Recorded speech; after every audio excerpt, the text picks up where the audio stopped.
और रमा एक रात अपनी मोटरसाइकिल में घूम रहे थे। रोहन बड़ी तेजी से बाइक चला रहा था और गाना भी गा रहा था। मैं निकला बाइक लेकर, आय हाय, रास्ते पर एक मोड़ आया, मैं अपनी बाइक वहीं छोड़ आया, आय हाय हाय, हा हा हा हा हा। रोहन को गाना गाते हुए देख रमा बोलती है तुम चुपचाप अपनी बाइक चलाओ रोहन, नहीं तो हम दोनों गिर जाएंगे। ज्यादा मस्ती मत करो, समझे? क्या करूं रमा, जब तुम मेरे साथ होती हो तो गाना गाने और मस्ती करने का ही मन होता है। लेकिन तभी उनकी बाइक चलते चलते रुक जाती है। अरे क्या हुआ रोहन, ये बाइक क्यों रोक दी तुमने? नहीं नहीं रमा, मैंने बाइक कहाँ रोकी है, देखो बाइक तो स्टार्ट है लेकिन आगे नहीं जा रही, पता नहीं क्या हो गया। रोहन की बाइक जहाँ थी वहीं रुक जाती है और उसकी बाइक के पहिए वहीं एक ही जगह पर घूमने लगते हैं। ये देखकर रमा और रोहन दोनों बहुत घबरा जाते हैं। तभी उन्हें किसी के गुर्राने की आवाज सुनाई देती है। ये आवाज सुनकर रमा घबरा जाती है। रोहन, एक काम करते हैं, बाइक यहीं छोड़ देते हैं। ये देखो कितनी भयंकर और डरावनी आवाज है, मुझे बहुत डर लग रहा है। लेकिन इससे पहले रमा और रोहन कुछ करते, एक भयानक राक्षस उनके सामने आकर खड़ा हो जाता है। उसकी आंखें खून के जैसी लाल थी और वो बहुत ही डरावना लग रहा था। उसे देखकर रोहन और रमा वहाँ से भागने लगते हैं और भागते भागते एक स्कूल के गेट पर पहुँचते हैं। रोहन रमा से बोलता है, रमा जल्दी से स्कूल की घंटी बजाओ, नहीं तो वो राक्षस यहाँ आ जाएगा। रोहन के कहने पर रमा जोर जोर से स्कूल की घंटी बजाने लगती है। घंटी की आवाज सुनकर स्कूल का गेट खुलता है, लेकिन रोहन और रमा की आंखें फटी की फटी रह जाती हैं। उनके सामने वही शैतान खड़ा होता है। वो शैतान रमा को पकड़ लेता है। तुम भाग जाओ यहाँ से, नहीं तो ये शैतान तुम्हें भी मार डालेगा। कैसी बातें कर रही हो रमा, मैं तुम्हें छोड़ के कहीं नहीं जाऊंगा। ऐसा कहकर रोहन शैतान को जोर से लात मारता है, लेकिन शैतान के ऊपर उसका कोई असर नहीं होता और वो रोहन के सामने ही रमा को चीर चीर कर मार डालता है। रोहन ये देखकर रोने लगता है और गुस्से में बोलता है, तूने मेरी रमा को मार डाला, मैं तुझे नहीं छोड़ूंगा। लेकिन शैतान रोहन को भी गर्दन से पकड़कर उठा लेता है और जब रोहन मर जाता है तो वो वहाँ से चला जाता है। अगली सुबह स्कूल खुलता है। स्कूल के अंदर 2 लाशें देखकर सब लोग हैरान रह जाते हैं। तब तक वहाँ मैथ्स के टीचर भोलेनाथ आ जाते हैं और चौकीदार से बोलते हैं, चौकीदार, कल रात तुम ड्यूटी पर नहीं थे क्या, जो ये लाशें यहाँ आ गईं? अरे साहब, हम तो पूरी रात स्कूल में ही थे, अब हमें क्या पता ये यहाँ कैसे आए और किसने मारा इन्हें। तभी वहाँ हिंदी की मैडम शोभा भी आ जाती हैं। चौकीदार की बात सुनकर शोभा बोलती है, अरे भोलेनाथ जी, अभी स्कूल की सीसीटीवी देख लेते हैं, पता चल जाएगा कौन यहाँ आया था रात में। शोभा के कहने पर सब लोग सीसीटीवी देखने लगते हैं, लेकिन उन्हें उस रात कोई भी नहीं दिखता। ये देखकर सबके सब हैरान रह जाते हैं। ये सब क्या हो रहा है, ऐसा कैसे हो सकता है? कोई आदमी स्कूल में आया और 2 लोगों को मारा, लेकिन उसकी कोई रिकॉर्डिंग नहीं है। विश्वास नहीं हो रहा है। कई बार देखने पर भी उन्हें रिकॉर्डिंग में कुछ नहीं दिखता। तभी स्कूल के प्रिंसिपल प्रकाश वहाँ आ जाते हैं और रमा की लाश की तरफ इशारा करते हुए बोलते हैं,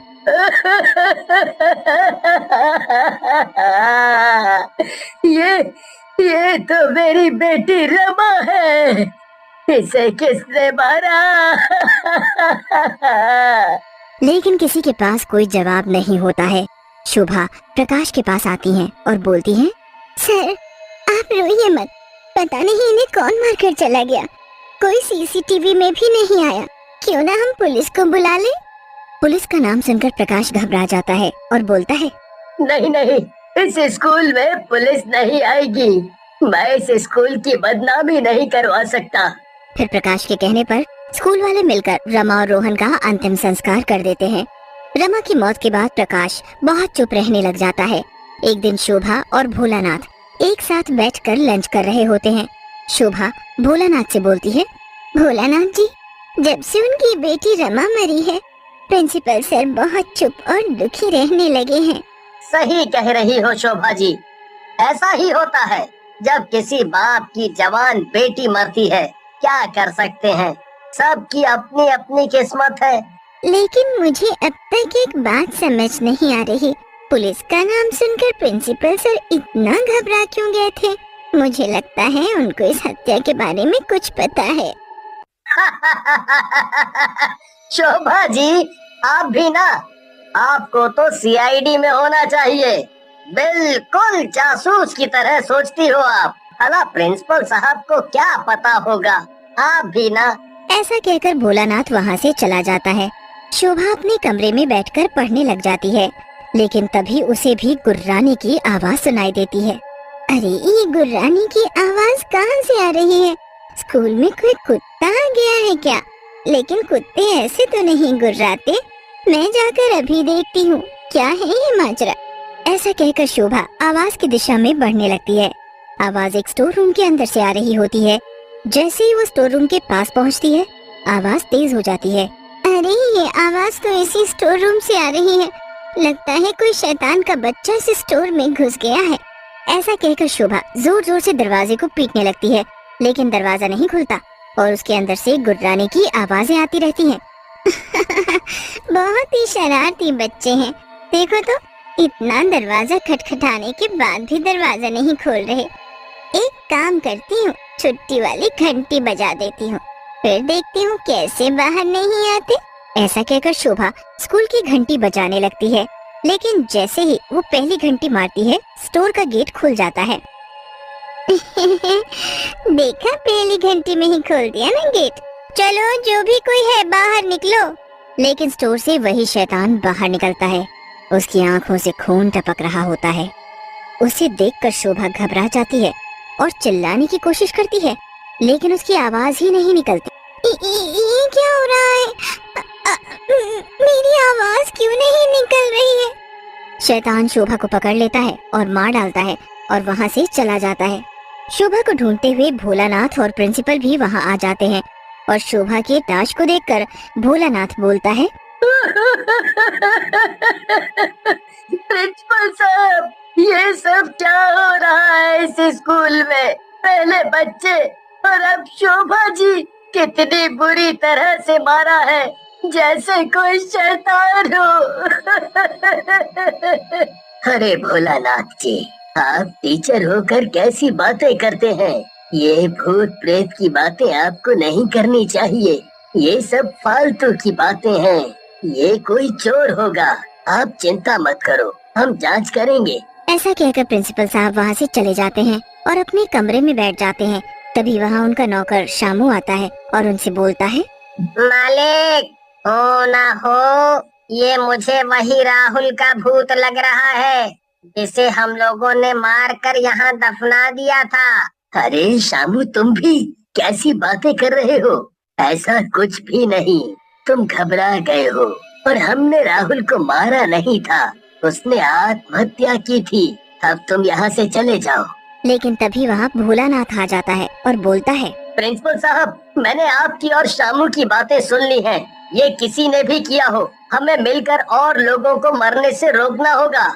लेकिन उससे पहले आप मुझे पूरी बात बताओ, ये सब क्या है? भोलानाथ जी, ये राहुल आपके आने से पहले यहाँ का चपरासी था। ये स्कूल में पढ़ने वाली बच्चियों को छेड़ता था, इसीलिए मैंने एक दिन उसे जोर से एक थप्पड़ मार दिया, लेकिन वो मर गया और मैंने और शामू ने मिलकर उसकी लाश को स्कूल के अंदर ही गाड़ दिया। पूरी कहानी जानने के बाद भोलानाथ, प्रिंसिपल और शामू उस जगह पर पहुंचते हैं जहां उन्होंने लाश को गाड़ा था, लेकिन वहां राहुल की लाश नहीं होती। ये देखकर सब हैरान रह जाते हैं। शामू प्रिंसिपल से बोलता है, साहब, मैंने तो यहीं पर गाड़ा था उस दुष्ट की लाश को, लेकिन वो गायब कैसे हो गई? तभी वहाँ शैतान आ जाता है और बोलता है,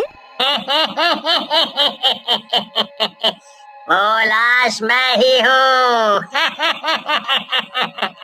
तुम लोगों ने मुझे मार कर दफना दिया। मैं किसी को भी जिंदा नहीं छोड़ूंगा। उसके बाद सबके शरीर से मांस नोच कर खाऊंगा। ऐसा कहकर शैतान शामू को पकड़कर उसका गला दबाने लगता है। मुझे बचाओ, बचा लो इस शैतान से, ये मुझे मार डालेगा। शामू को मुसीबत में देखकर भोलानाथ हनुमान चालीसा का पाठ करने लगता है। जैसे जैसे हनुमान चालीसा आगे आगे बढ़ती है, शैतान का शरीर गलने लगता है और चालीसा के खत्म होते ही शैतान भी खत्म हो जाता है।